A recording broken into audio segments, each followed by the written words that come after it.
Hello and welcome to another edition of Currently in Quincy. I'm Joe Catalano, and today Ray T-Burge joins us from the Quincy Friends of Scouting about details with this year's Good Scout breakfast. We'll also meet this year's honorees. First, though, we take a look at the weather and the news for you.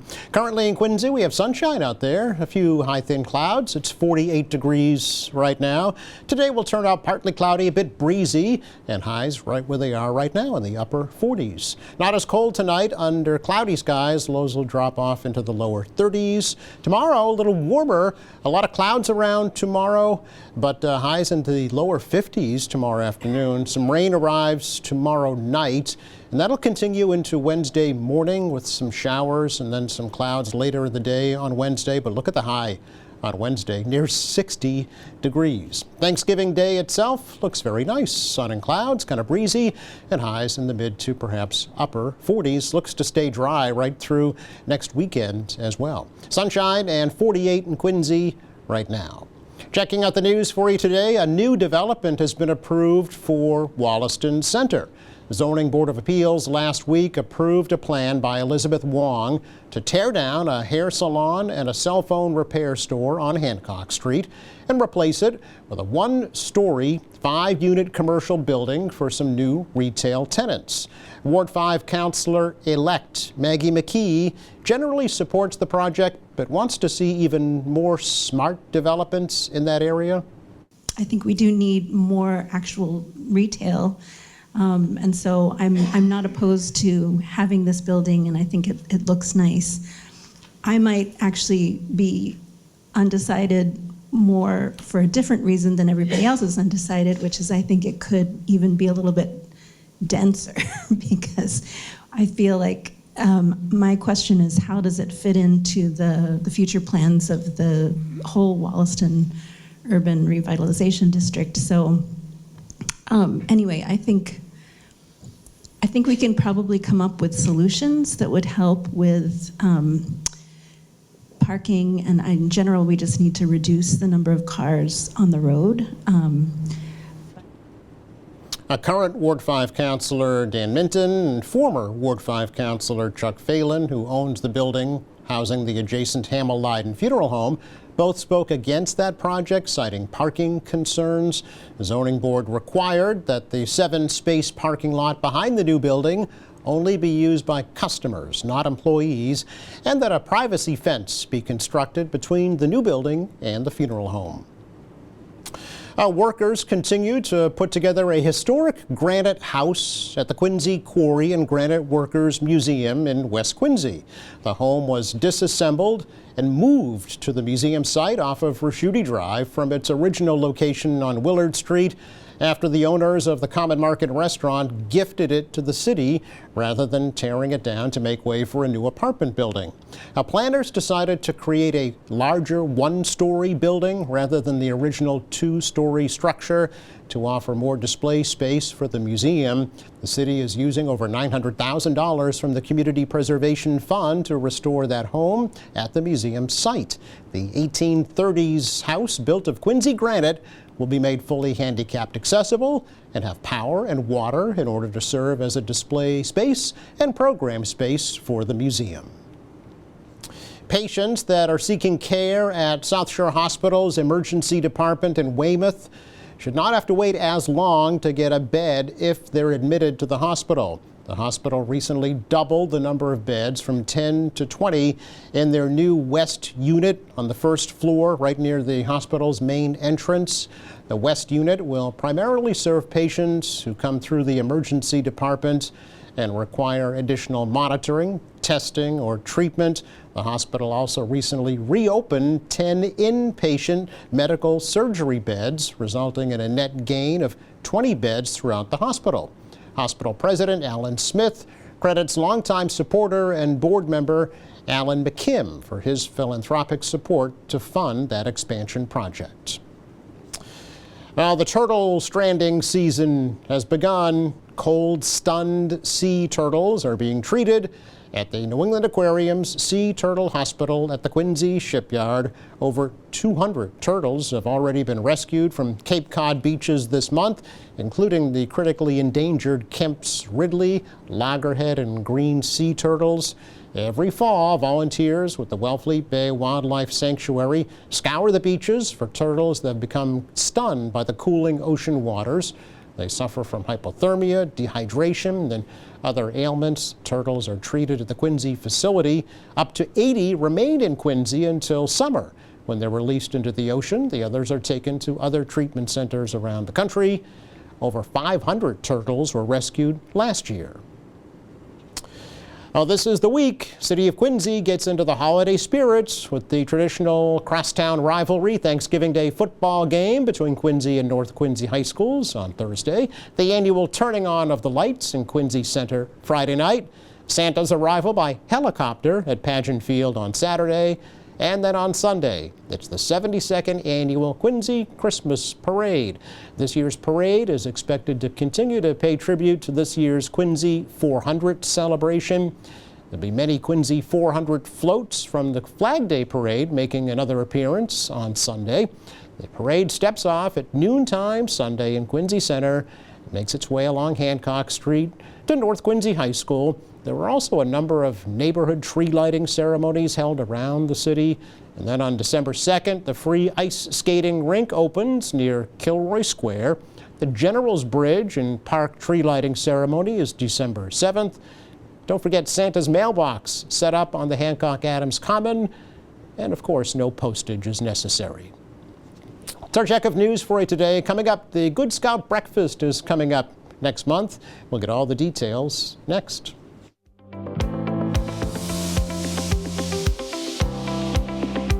Welcome back. The Good Scouts are in the house. Quincy Friends of Scouting Mayor's Good Scout Breakfast is coming up soon. It's Thursday, December 4th, actually, 7:30 in the morning up at the Terrell Room.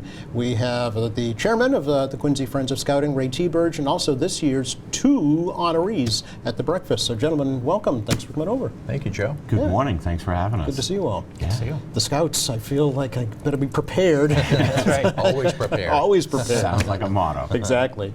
Ray, before we talk about this year's breakfast, let's do just a quick overview of what Quincy Friends of Scouting is. Sure. Quincy Friends of Scouting is a collection of moms and dads and Scouting alumni, Eagle Scouts typically, that have banded together really to provide the resources to remove any economic barriers for anybody, whether it's youth or parents, to participate in Scouting, any form of Scouting in the city of Quincy.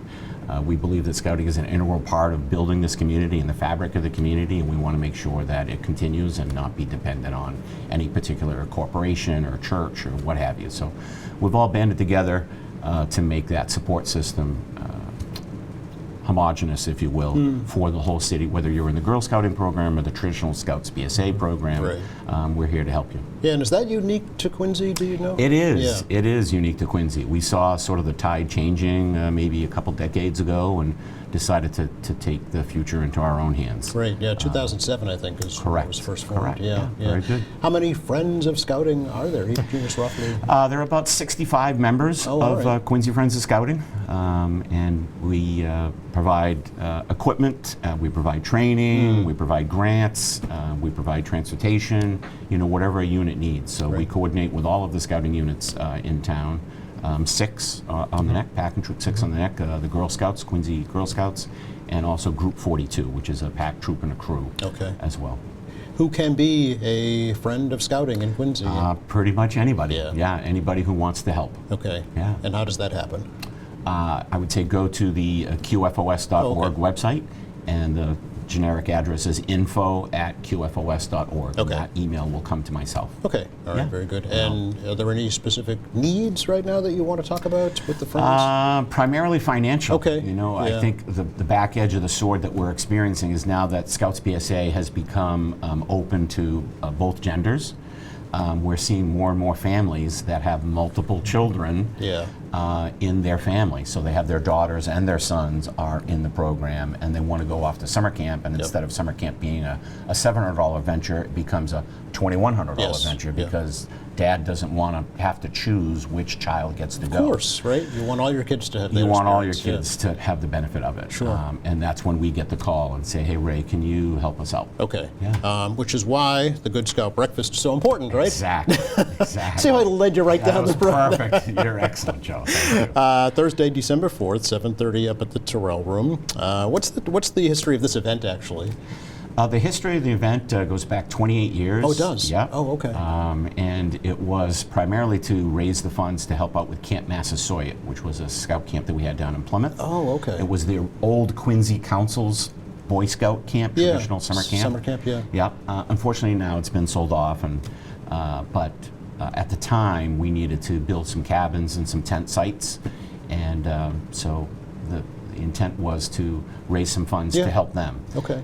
And then the mayors got involved and helped out support it, and then it became a citizens recognition event. Yeah. And then we kind of blended the two together and said, let's recognize some citizens that are model citizens Yes. that epitomize the values of scouting Yes. and benefit scouting at the same time, so we can help families and kids participate. Okay. Yeah. And there are honorees every year, right? Correct. Good Scout Award recipients, if Correct. you will. Yeah. We typically pick two, You do one two? Okay. public and one private Okay. is the standard model. There are some years, like for instance last year we recognized Kelly Cobble posthumously Yeah. with the Granite Pillar Award. So occasionally there are some citizens that just sort of stand out and we recognize them with the Granite Pillar Award. Sure. But generally it's two, Okay. one public and one private citizen. All right. And the mayor selects them in partnership with the committee.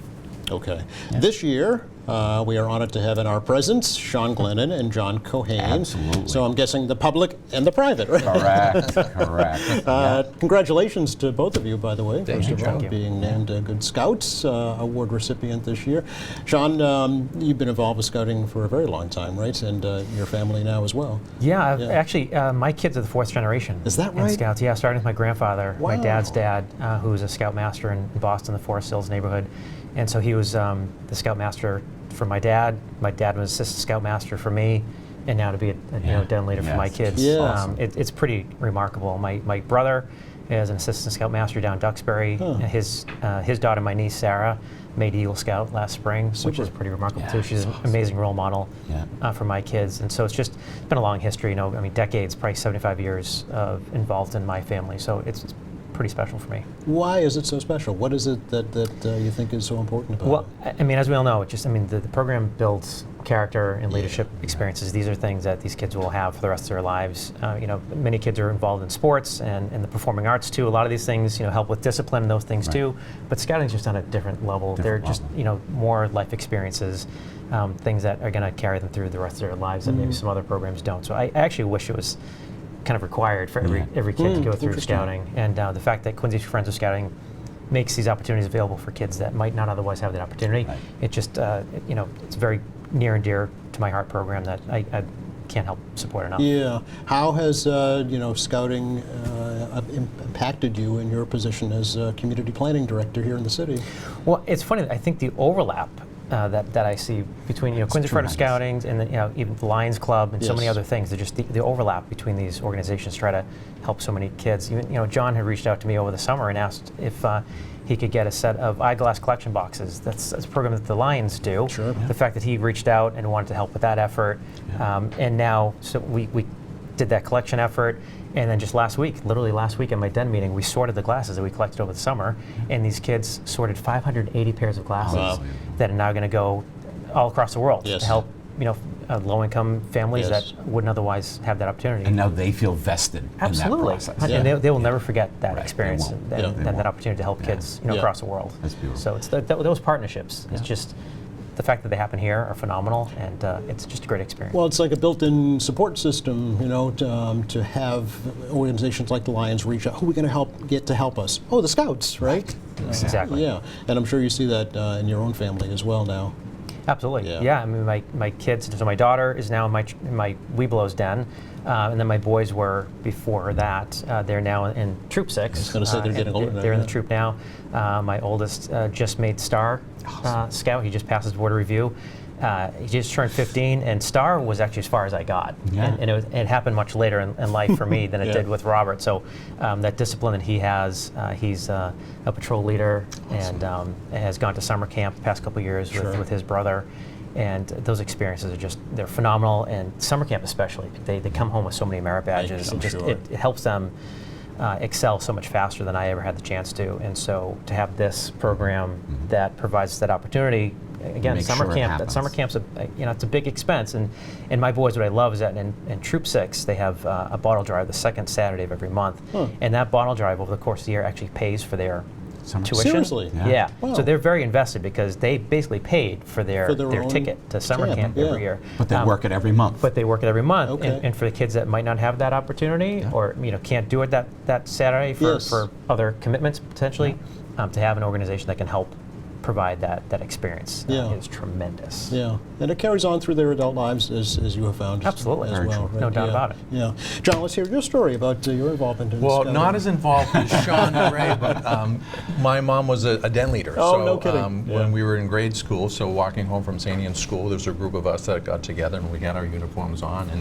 there was always a sense of pride because you got to wear them to school. Sure. So you go to school, you Oh, walk yes, back to my yes. house for the meeting, and it just gave you something a little bit more. You were proud of the association.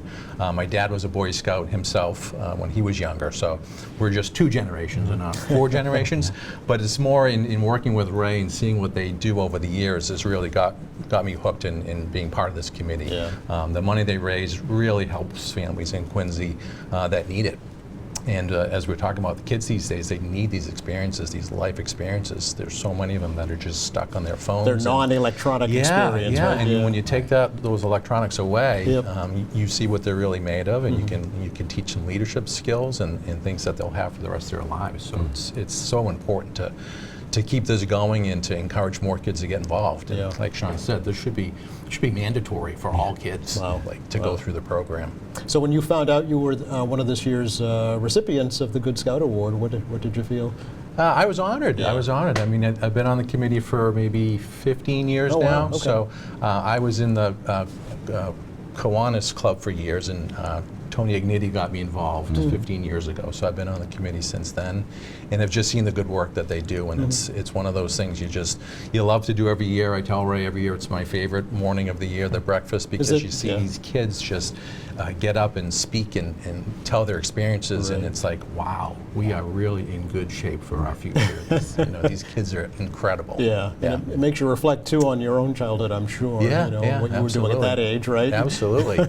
Yeah. And thinking, gosh, these kids are pretty advanced, right? They are, Yeah. they are. And you probably see it too in your business. People that have come through the scouting program, and you meet them again. Oh, sure. Afterwards. Oh, sure. All through the years, I mean, in generations of families. So, Yeah. when you're talking to a family and you're planning a service, they tell you, some of the most important parts of their lives, and scouting comes up Scouting's quite right a bit. there, yeah. So it makes a big impression on them, and it sticks with them for their entire lives. I know that it's often mentioned in obituaries. Yeah. It's a point of pride. Yeah, and absolutely. it also is signal to other scouts to say, oh, we can go and support this family. That's right. As well. That's we have right. that common bond, the common Yep. connection. Yeah. Yeah, and we see the scouts come in quite a bit to pay the respects for family members sure. and friends, and a lot of kids are afraid of doing that, but the scouts are. It's some something that they know that is a good thing to I do. think resiliency is part of Yeah. that, and paying respect Yeah. is part of what we're teaching. And confidence building too, Confidence right? building, Yeah. yeah. Yeah. I also want to give credit to John because his father, Ed, is also a past honoree, and we'll be Oh. introducing him this year. Oh, how Yeah. nice. So Yeah. the Cohane support of scouting runs deep and long. Full circle moment Yeah. there. Yeah, yeah. Oh, very nice. Yeah. Excellent. So let's talk about the actual breakfast, Ray, if we Sure, can. Yeah, what'll sure, be happy happening to. again? It's Thursday, December 4th, so it's next week. It's coming up. It's coming quick. Starts 7:30 in the morning up at Sorrell Room. What's going to be happening? So the doors open at 7:30, Okay. and we would ask people to be there as close to 7:30 as possible Okay. because the program actually starts at 8. Okay. So it gives you a half hour to mingle or eat breakfast. Yep. Because once the program starts at 8, opening ceremony, that sort of thing, Yep. it runs pretty fast, and we stop hard at 9. Okay. The committee has always made that clear, and the mayor's always made that clear. We stop hard at 9. It's a work day, right? It's a work day. Yeah. People need to get back to Okay. breakfast. But I am planning on, just prior to opening the program, we're going to have a photo of all the past honorees that are there, which is really nice to see the company that you're in and to see the company of men and women that support the values of scouting and Yeah. that are part of our community. Yeah, please send me Really a copy of that photo. We'd love to show Absolutely. folks. Okay, Absolutely. good, Yeah. good. So tell me about the actual program. So the actual program, what we do is for the first half hour, we'll have youth speakers, as John alluded to. We'll have a Cub Scout, a Scouts BSA member, and a Girl Scouts youth speaker come up and talk about what the impact of scouting has been on their life, what they've experienced, or how it's changed them. Which, you know, is to John's point, really the nugget of why you're there when you hear it coming right out of the kids' mouths. Yeah. We also have dozens of scouts there that'll be sitting with people that are attending the breakfast, so you get to have some one-on-one time with them. And then at about 8:30, the mayor comes on. He talks for 5 or 10 minutes about what scouting means to him and to the community. And then I believe we're honoring Sean first. Jim Fatses will be introducing him, and then the mayor will also comment a little bit, and then Sean will share, you know, what scouting means to him. And then we'll honor John. His father will be introducing him, and then the mayor will be commenting, and John will have a chance to share what scouting means to him, Nice. similar to what we're doing today. Yeah. Yeah. Is there an actual, is there a certificate or an award? Oh, they get a beautiful, we call the Mackenzie Trophy. Mr. Oh. Mackenzie designed this gorgeous trophy that sits in front of the BSA National Office. Oh.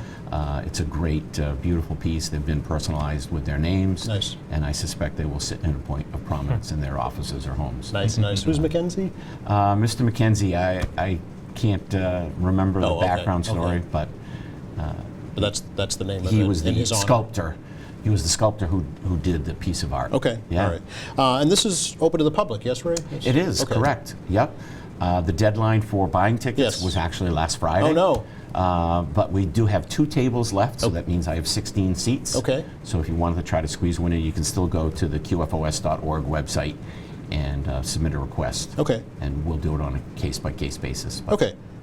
Or make a donation. Or make a donation, Either way, correct. right? About how many folks attend? 150. Wow, okay. Yeah. Excellent. Yeah. Very good. Yeah. And then afterwards, is there another event afterwards this year, or is this gearing up now for next year? Now we would gear up for next year. Okay. The Quincy Friends of Scouting is at Kilroy Square with the Chamber of Commerce selling trees and wreaths. Trees, yes. This weekend and the first weekend in December. Okay.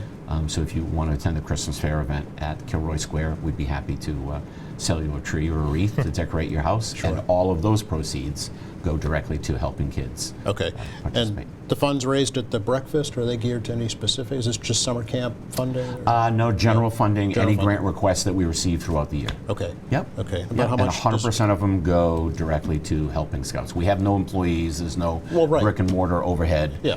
So it's really nice that all of the funds stay locally Yes. and all of them go to kids and their parents.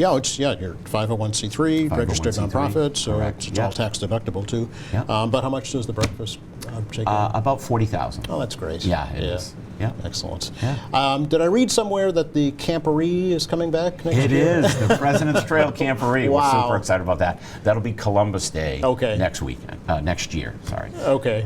In October. Yeah. Okay. And That that'll was- be 1,000 scouts Yeah. on Pageant Field. Was it 2024, I think? It was No? 2024, Yeah, so we skipped a 1 year, and it was also Quincy 400. Oh, right. So the timing worked out perfect. Yeah. And we think we'll stick with that model every other year. Yeah. It creates demand. Yeah. I think if you do it every single year, then the kids are like, I did that last year. But if you skip enough years, you know, your children become Scouts BSA members, and now Yeah. they want to go. So we'll do the same thing. We'll hike the 5 miles of Yes. the President's Trail. But this year, we're going to do 25,000 daffodils in the Wow. city. Yeah. Okay. Yeah. Yeah, so we're pretty excited. It was a huge success. Yeah, it was. I heard all about it all year long, actually. Yeah. You know, over 1,000 scouts descending upon the city. Correct. Some of the pictures were astounding. Yeah, The all bonfire weekend was a long. huge success, I The know. bonfire was a huge success. I think that was a highlight. That was the highlight, yeah. Yeah. We had 100 pallets, and I want to give a shout out to Troop 6 on the neck. I brought 100 pallets from work and had a truck deliver them, which was interesting. Talking to the driver, go, no, you just drive out to the marsh. Like, what? Open the back, just kick them You'll out. see, you'll see. You'll Yeah. see. Where do you want them? Just kick them here in this dirt parking lot Right. down by the boathouse. Yep. And then 6 came and said, no, we'll stack them. And they made Right. a beautiful pyramid with some structures Oh, on the yeah. top. Oh, it was very architectural, And, yeah.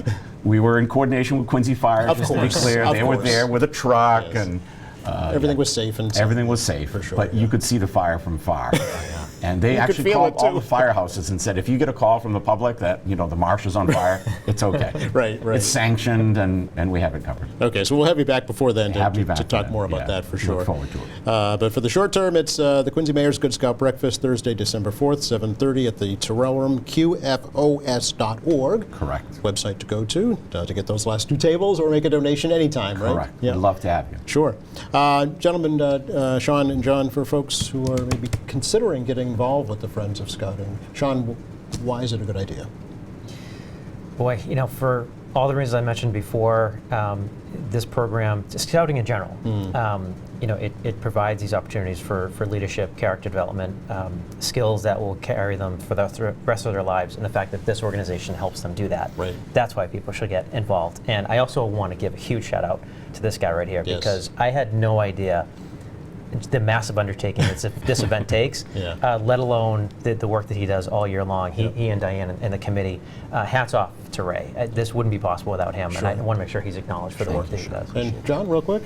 It's the same thing. I mean, Yeah. you see so many of these kids nowadays that are just looking for something to kind of to get those leadership skills. And not everybody can play sports. Not everybody can do some of the other endeavors out there. But scouting is for anyone can really do. And you just learn those basic life skills Yep. that serve you forever. Yep. And I think there's a huge need for that. Absolutely. Thank you all. Really appreciate the opportunity Thank to you, talk Joe. to you. Thank you, Joe. Thanks for the opportunity Oh, to come it's our pleasure. share the story. We're happy to help. Happy Yeah. to help. Congratulations again. Thank you so Yes, much. Honorees. Absolutely. So grateful for them. Take a look at the forecast for you for the rest of the day today. It's really nice, actually. A lot of sunshine, just a few high, thin clouds. A little breezy, but look, up around 50 degrees this afternoon. Even warmer tomorrow, a lot of clouds, but low 50s. Rain tomorrow night and into Wednesday morning. 60 on Wednesday, yes, and nice on Thanksgiving as well. Thanks again to Ray T-Bird, Sean Glennon, and John Cohane for joining us here on the program today. Thanks to our crew. Thank you for watching. We're off on Friday, of course. Next Monday, Walter Hubley stops by from the Wollaston Hill Neighborhood Association. We'll talk about their annual tree lighting ceremony. Meantime, check our website anytime. It's qatv.org. All of our latest programs are there. There's news and information, video on demand, live streaming, and much more. From all of us here at QATV, I'm Joe Catalano. Have a very happy and safe Thanksgiving holiday.